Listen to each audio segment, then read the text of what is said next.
Wow, jangan berucap depan orang ramai selagi anda tak tahu 3 cara untuk elak blank ketika berucap. Nombor 3, memang kelakar. Jom.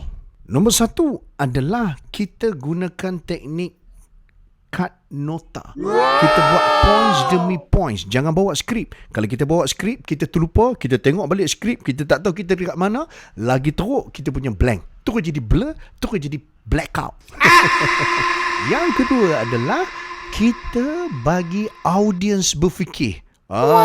Kita kata, baik, saya dah ceritakan poin yang kedua. Sekarang ni saya nak cuba anda bincang dengan orang sebelah apa yang anda faham. Mungkin apa yang anda faham tak sama macam dia faham. Nanti kita nak tengok siapa yang share, kita nak bagi hadiah.